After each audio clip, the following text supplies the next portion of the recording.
Première question que je voudrais te poser, c'est la naturopathie. Est-ce que ce serait un art de vivre? Complètement. C'est un art de vivre. Le naturopathe, en fait, c'est un éducateur de santé. Il enseigne tout simplement les lois de l'hygiène de vie pour effectivement revenir en santé ou optimiser sa santé. Et c'est intéressant parce qu'il va travailler en complémentarité avec la médecine allopathique pour ce qui est effectivement d'établir le diagnostic et les traitements qui peuvent être nécessaires. Et en ce sens, la naturopathie n'est pas une médecine alternative, mais bien complémentaire et intégrative avec la médecine allopathique, mais aussi avec toutes les autres médecines douces, puisqu'effectivement, on ne peut pas tout faire et on ne peut pas aider sur tous les domaines. Donc il est absolument important de travailler vraiment en intégration. Le naturopathe ne soigne pas, il accompagne. Parle-moi de ça. Exactement.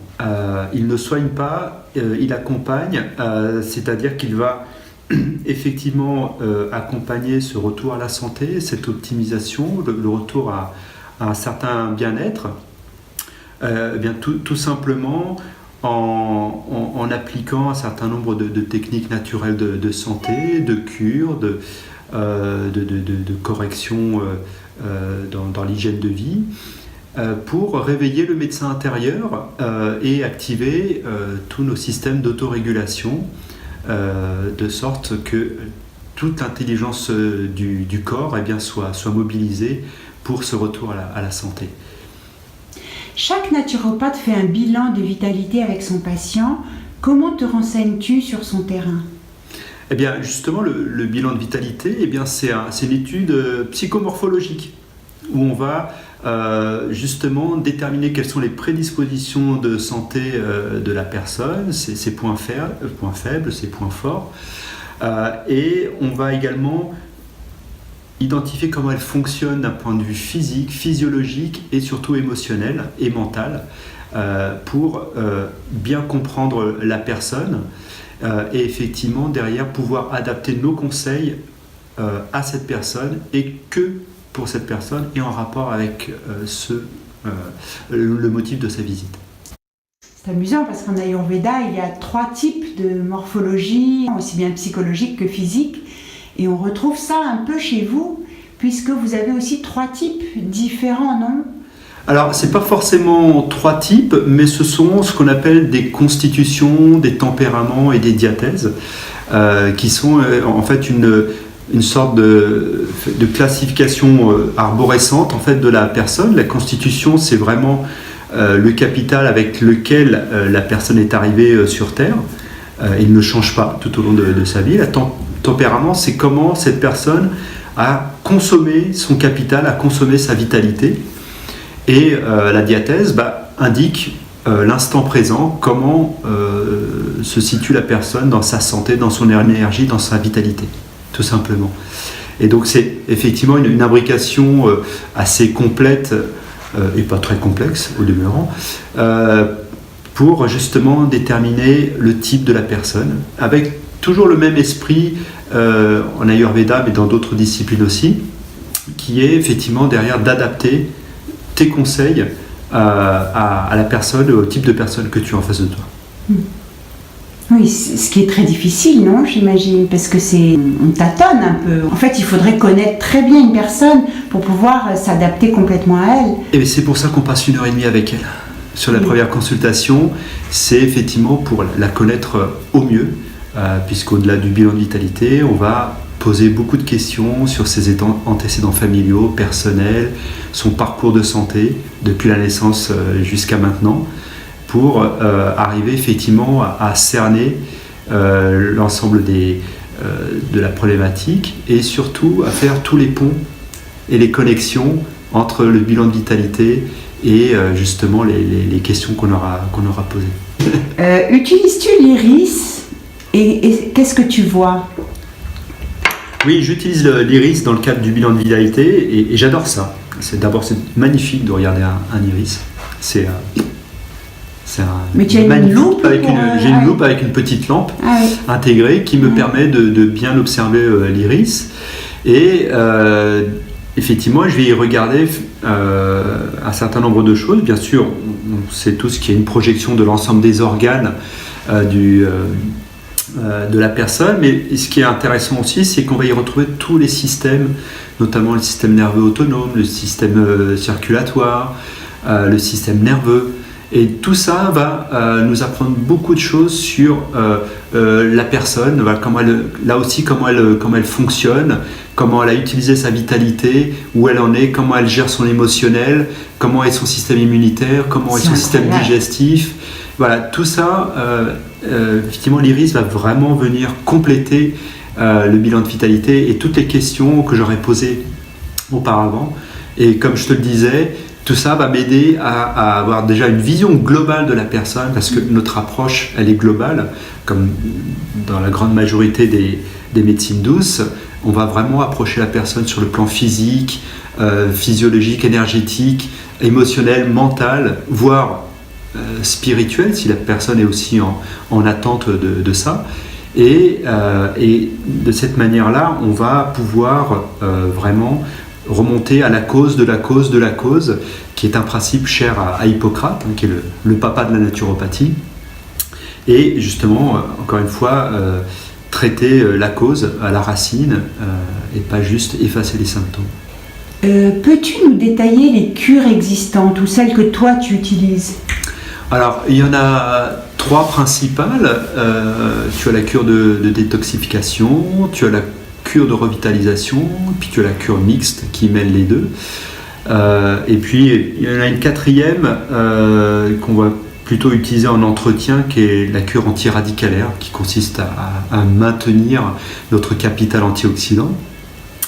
Mais pour en revenir à la première cure, la cure de détox, comme son nom l'indique, elle consiste justement à nettoyer, détoxifier le corps, d'une part en tarissant la source des surcharges et d'autre part en stimulant nos émonctoires que sont le foie, les intestins, les reins et plus secondairement la peau et les poumons, pour justement libérer le corps d'un certain nombre de toxines qui l'encombrent et qui vont nuire à son fonctionnement optimal.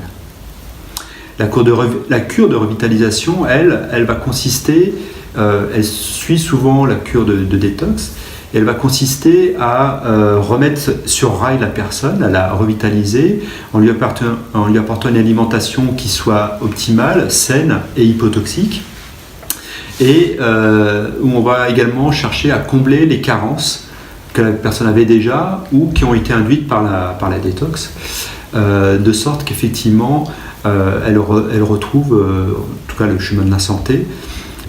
Et puis parfois on va faire du mix parce que la personne elle a besoin des deux. C'est souvent c'est le cas le plus courant. La personne est à la fois intoxiquée et à la fois elle est fatiguée. Elle est encore suffisamment vitale pour justement permettre ce travail. Est-ce que tu préconises de prendre certaines vitamines ou certains minéraux toute l'année, puisqu'on dit que maintenant on a des vraies carences dues à notre alimentation?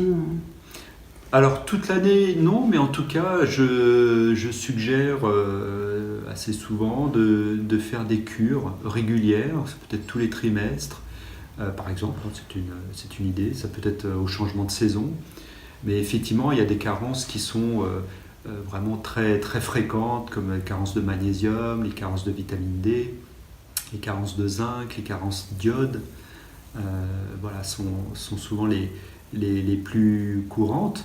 Et effectivement, il faut veiller à régulièrement refaire notre capital, et en particulier chez des personnes qui ont une facilité naturelle à se déminéraliser. Voilà.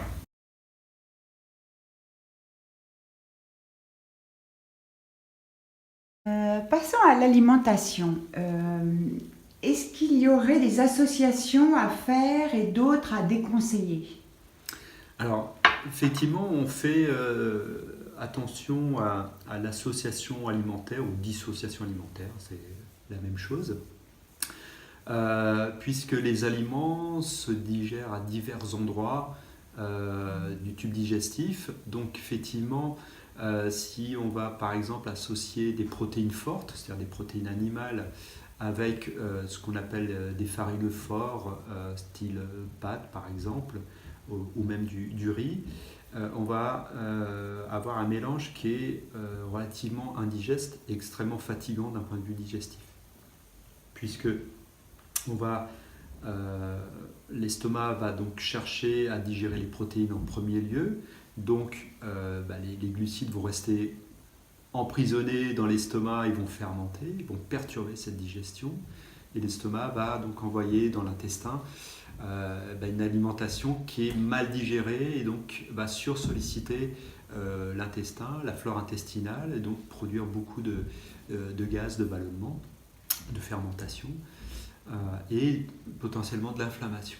Est-ce que tu préconises d'utiliser les épices ? Oui, carrément. Je leur ai dit même de user et d'abuser des épices, des aromates, pour leurs propriétés le plus souvent anti-inflammatoires, antioxydantes, très puissantes, et puis surtout pour leur qualité gustative, puisque effectivement, souvent quand on est amené à faire des corrections alimentaires, il peut être intéressant effectivement de retravailler le goût pour que ça ne devienne pas une torture pour la personne pour qui déjà on va chambouler ses habitudes. En Allemagne, il y a des cliniques de jeûne remboursées par la sécurité sociale. Le fais-tu pratiquer régulièrement ? Alors, le jeûne est une pratique que je conseille, qui est une très bonne pratique de santé. Elle est vraiment idéale pour mettre effectivement ce système digestif au repos, pour enclencher ce qu'on appelle l'autolyse, c'est-à-dire vraiment se débarrasser de tout ce qui n'est pas utile au fonctionnement du corps humain. C'est un vrai nettoyage, et en termes effectivement de techniques de santé, elle est particulièrement intéressante. Il y a même ce qu'on appelle des jeûnes intermittents qui sont extrêmement intéressants à faire, et qui consistent à faire un jeûne nocturne de 16 heures. Ça veut dire dîner relativement tôt et petit déjeuner relativement tard, voire ne pas petit déjeuner, et d'arriver directement au repas du midi. Là aussi, c'est extrêmement intéressant, puisqu'on va là aussi mettre en sommeil le système digestif au moment justement où le corps est en maintenance et en réparation. Pendant la nuit, c'est là où le corps va sécréter l'hormone de croissance, notamment, mais aussi la sérotonine et la mélatonine. Et l'ensemble de ces hormones vont contribuer effectivement à nous caler, à nous régulariser et à réparer l'ensemble de nos cellules et à produire toutes nos hormones, toutes nos enzymes. Donc c'est un moment très privilégié. Ce jeûne intermittent va être extrêmement intéressant pour soutenir, voire booster cette capacité d'auto-réparation du corps. Je me dis qu'il devrait y avoir des clubs de rencontres de jeûne. Tu ne trouves pas que ça serait intéressant ? Oui, que les gens puissent s'exprimer entre eux, donner leur expérience. Oui, c'est toujours très intéressant d'échanger, mais quelle que soit la pratique, parce qu'effectivement, on est tous uniques, et tout un chacun aura des bienfaits et des réactions curatives totalement différentes. Et donc c'est effectivement intéressant de partager ce genre d'expérience, surtout pour les personnes qui n'ont jamais essayé. Il y a plusieurs concepts fondamentaux en naturopathie, dont le vitalisme, qui suppose le respect des organismes vivants qui mettent en marche des processus de régénérescence. Mais est-ce si facile de changer d'habitude alimentaire ? Absolument.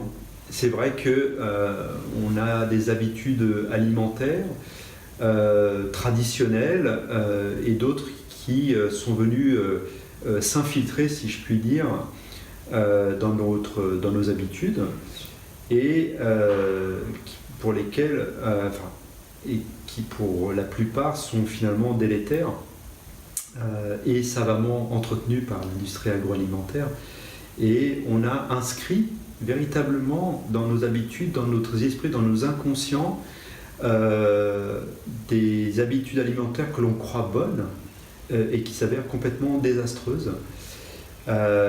Et effectivement, c'est assez difficile à changer, justement parce que c'est une habitude. C'est une habitude et surtout, elle n'est pas suffisamment remise en cause. Mais finalement, c'est pas si difficile que ça lorsqu'on prend le temps d'expliquer à la personne effectivement en quoi certaines habitudes alimentaires sont extrêmement mauvaises pour la santé et par quoi les remplacer. On peut y aller effectivement progressivement, pas à pas, sans jugement, et amener la personne à revoir ses habitudes alimentaires. Et les gens apprécient, finissent par apprécier. Une fois qu'ils ont testé, ils ont dit « Ah oui, effectivement, je me sens mieux. Ah oui, bah j'ai beaucoup moins besoin de manger du sucre. »